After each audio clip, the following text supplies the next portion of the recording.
함께 보실 하나님 말씀은 사도행전 10장 36절에서 48절까지의 말씀입니다. 신약성경 205페이지 전으로 있습니다. 사도행전 10장 36절에서 48절까지의 말씀을 드라마 바이블로 봉독하겠습니다.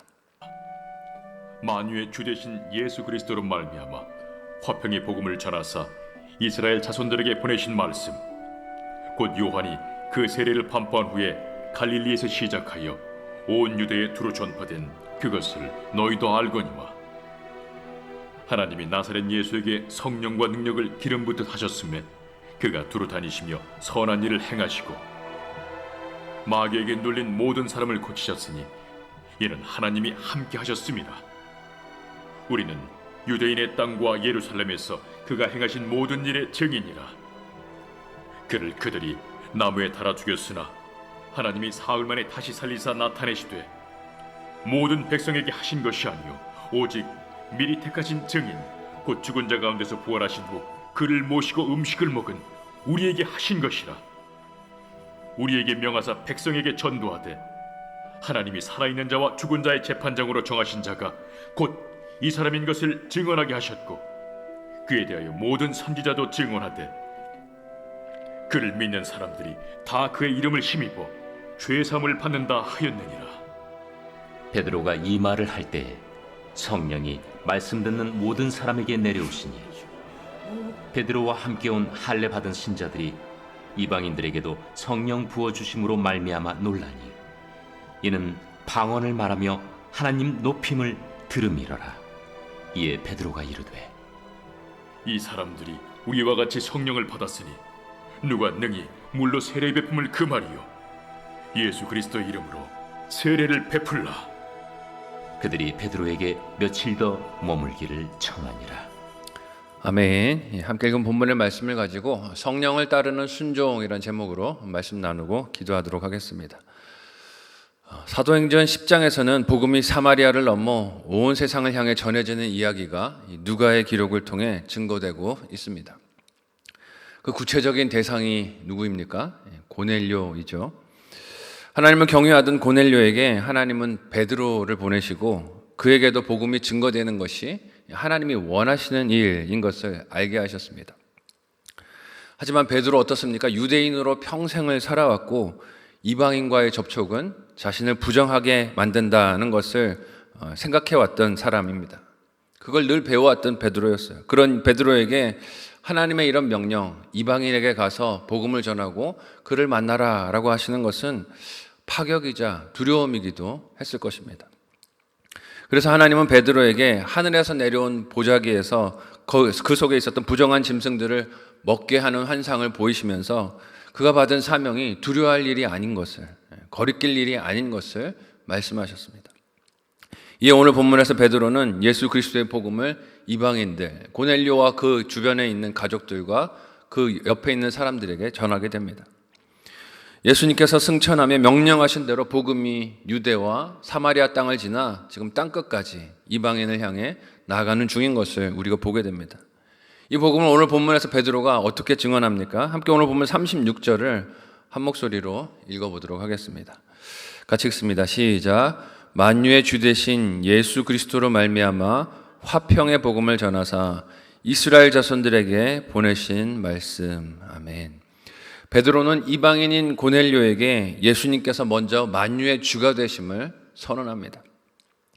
이는 단지 예수님께서 유대인만의 구원자가 아니라 그들을 넘어 모든 민족, 열방의 구원자가 되시며 하나됨을 이루시는 이유가 됨을 드러내서 선언하고 보이는 것입니다.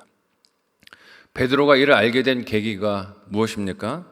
자신에게 보이신 하나님의 그 환상을 통해서 유대인으로 가졌던 옛 가치관과 한계를 벗어나게 됐을 때였을 것입니다.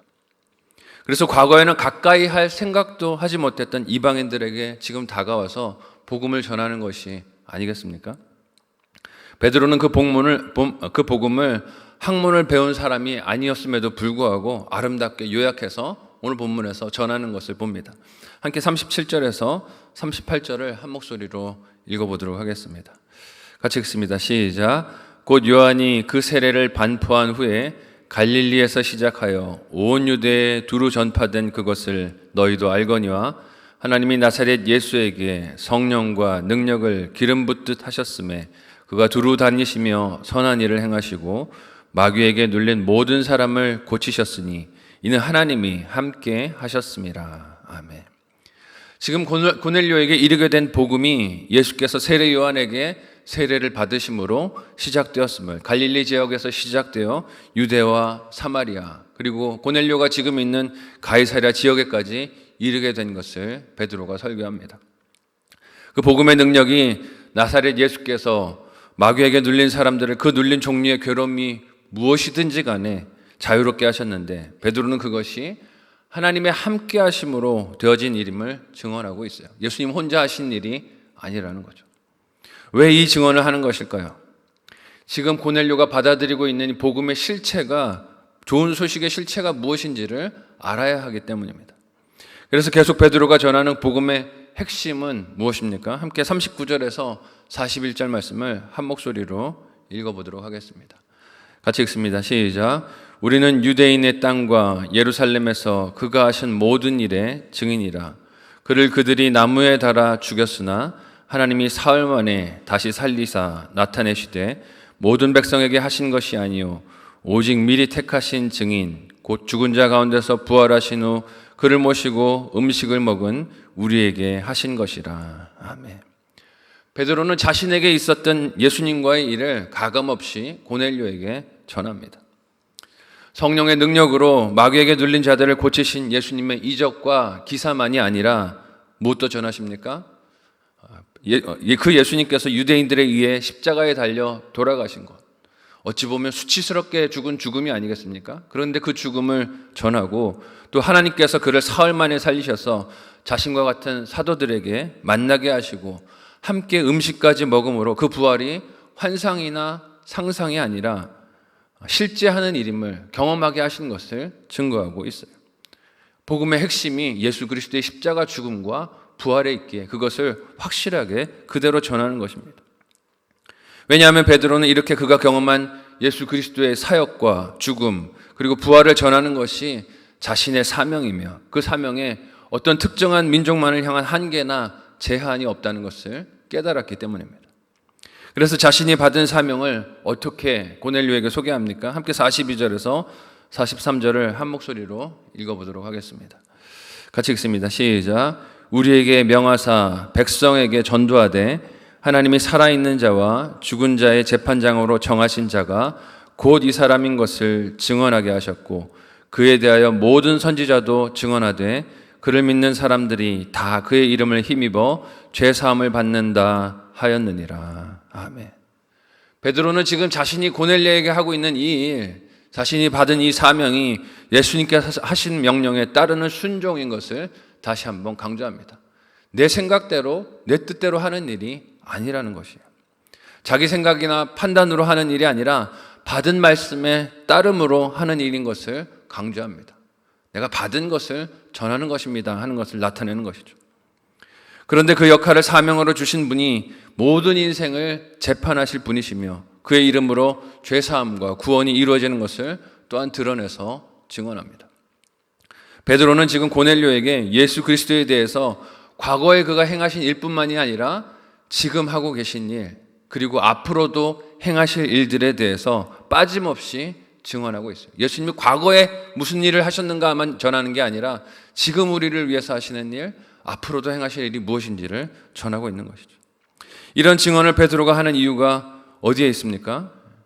복음을 듣는 고넬료가 오직 기억하며 붙들어야 할 대상은 누구밖에 없습니까? 예수 그리스도밖에 없다는 것이에요.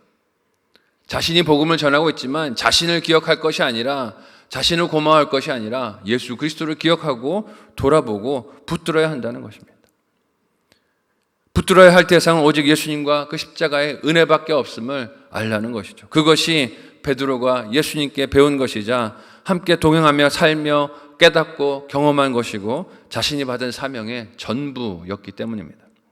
이렇게 베드로가 자기 사명에 대해 신실하며 전심을 다할 때 오늘 본문에 어떤 놀라운 일이 일어납니까?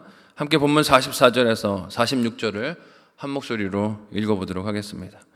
같이 읽습니다. 시작. 베드로가 이 말을 할 때 성령이 말씀 듣는 모든 사람에게 내려오시니 베드로와 함께 온 할례 받은 신자들이 이방인들에게도 성령 부어 주심으로 말미암아 놀라니 이는 방언으로 말하며 하나님 높임을 들음이로라. 아멘. 베드로가 하나님께 순종하여 이방인인 고넬료와 그 주변 사람들에게 복음을 증거하니 성령님께서 말씀을 듣는 모든 사람들에게 내려오십니다. 여기서 우리가 무엇을 알 수 있습니까? 성령은 기도할 때만이 아니라 어느 때에도 임재하세요? 말씀을 들을 때에도 임재하시고 역사하신다는 것을 알 수 있어요. 그 말씀을 전하는 사람이 누가 되었든 어느 상황이 되었든 어느 시간이 되었든 성령님은 하나님의 뜻과 하나님의 시간과 하나님의 방법에 따라 언제든지 임하시며 감동을 주시는 분이신 줄 믿으시기를 바랍니다. 그러니 내 생각으로 제한해서는 안 된다는 것이죠. 그때가 어느 시점이 될지 혹은 누구를 통해서 역사하실 것인지 알지 못하니 어떻게 해야 합니까? 내게 기회가 허락되는 때마다 힘을 다해서 그 성령님께 다가서는 순종이 있어야 할 줄로 믿습니다. 베드로도 이방인들에게 복음이 증거되는 일, 그들에게 성령이 임하시는 일을 구체적으로 상상하고 그리지 못했지만 하나님이 주신 명령에 따라 순종했을 때 무엇을 보게 됐습니까? 오늘 본문과 같이 놀라운 일을 보게 됐어요. 상상도 못했던 일, 머리에 그리지도 못했던 일을 보게 되었습니다. 그렇게 베드로가 설교를 하던 중에 듣고 고넬료와 이방인들이 성령을 받으니 베드로와 함께 있었던 할례 받은 신자들, 즉 유대교에서 그리스도인으로 개종한 신자들이 이 모습을 보고 깜짝 놀랐습니다. 왜 놀랐을까요? 성령은 유대인이 자기들만 받을 줄로 착각했겠죠. 하나님이 자신들만의 하나님이라고 생각했을 것입니다. 그런데 성령 하나님이 이방인들에게 임하시고 그들이 방언을 하는 역사가 일어나니 놀란 것이죠. 여전히 그들 안에 유대인과 이방인 사이에 장벽이 있다고 여겼고 성령님은 자신들에게만 임하는 약속으로 여겼던 고정관념이 깨어졌기 때문입니다.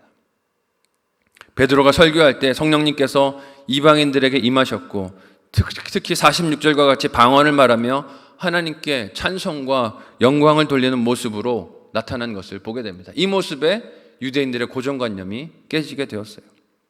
여기서 우리가 알 수 있는 방언을 주시는 목적이 어디에 있습니까? 하나님께 찬송과 영광을 돌리는데 방언의 목적이 있다는 것을 잊지 마시기를 바랍니다.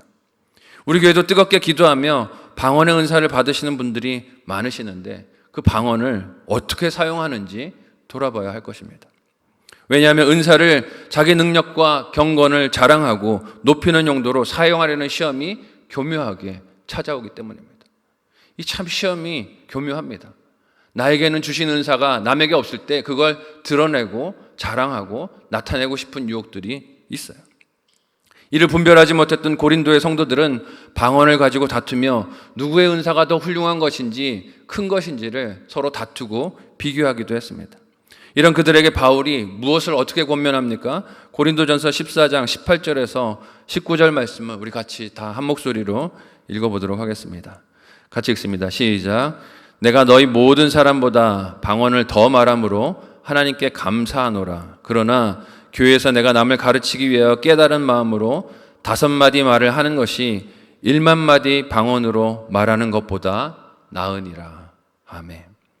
바울은 고린도 교인들이 서로 방언을 비교하며 누가 더 나은지를 다투는 것을 알고 있었어요. 그것이 방언을 주신 목적이 아니라는 것을, 교회의 덕을 세우는 것이 아니라는 것을 분별하라고 말씀으로 경고합니다. 베드로의 설교를 들었던 고넬료와 다른 이방인들은 성령의 임재를 경험하고 방언을 말했습니다. 그런데 그 방언이 하나님을 높이고 찬양하는 것이었다라고 기록하고 있습니다. 은사를 주신 뜻대로 사용하신 것이죠. 이렇게 성령을 따른 베드로의 순종은 고넬료에게 이어졌고 고넬료도 성령에 따른 순종으로 하나님이 자신에게 주신 방언을 사용했습니다.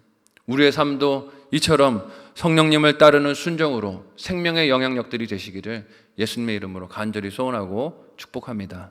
아멘.